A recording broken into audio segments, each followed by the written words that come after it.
Bonjour et bienvenue dans cet exercice sur l'effet Doppler. Et on commence par l'énoncé. La sirène portée par un véhicule mobile émet un son de fréquence 580 Hz. Un piéton immobile reçoit le même son à une fréquence de 535 Hz. Dans les données de l'exercice, on vous fournit les relations entre la fréquence FE émise par une source et la fréquence reçue FR par un récepteur immobile. Voici la relation entre les deux fréquences quand la source s'approche, et voici la relation entre les deux fréquences quand la source s'éloigne. Première question de l'exercice. Le véhicule s'approche-t-il ou s'éloigne-t-il du piéton? Justifiez la réponse. Deuxième question de l'exercice. Calculez la vitesse du véhicule. On donne la vitesse du son qui vaut 340 mètres par seconde. Et troisième et dernière question de l'exercice. Quelle est la fréquence émise par la sirène lorsque le piéton reçoit un son de fréquence 642 Hz? Tu peux mettre la vidéo sur pause et tenter de trouver les bonnes réponses. On revient pour la correction dans 10 secondes.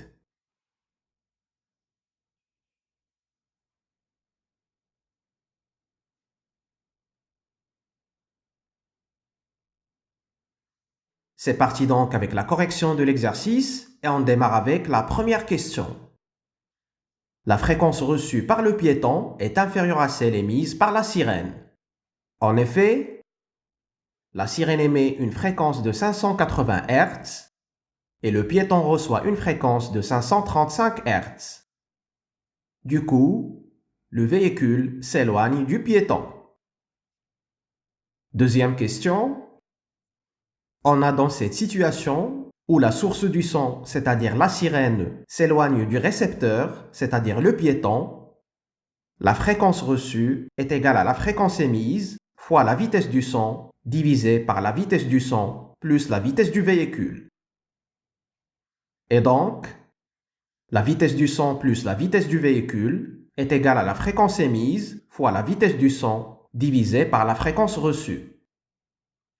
Finalement, la vitesse du véhicule est égale à la fréquence émise fois la vitesse du son divisé par la fréquence reçue moins la vitesse du son. On remplace par les valeurs numériques.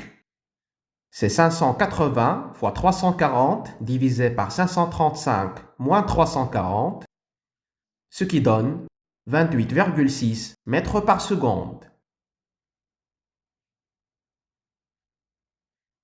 Troisième question. On a toujours la fréquence reçue est égale à la fréquence émise fois la vitesse du son divisé par la vitesse du son plus la vitesse du véhicule. Et donc, la fréquence émise est égale à la fréquence reçue fois la vitesse du son plus la vitesse du véhicule divisé par la vitesse du son. On passe à l'application numérique. La fréquence émise est égale à 642 fois 340 plus 28,6 divisé par 340. La fréquence émise est égale à 696 Hz. Voilà, j'espère que la correction était suffisamment claire et que ça t'a permis de bien savoir exploiter les formules de l'effet Doppler. Merci de ton attention et on se retrouve dans une autre vidéo.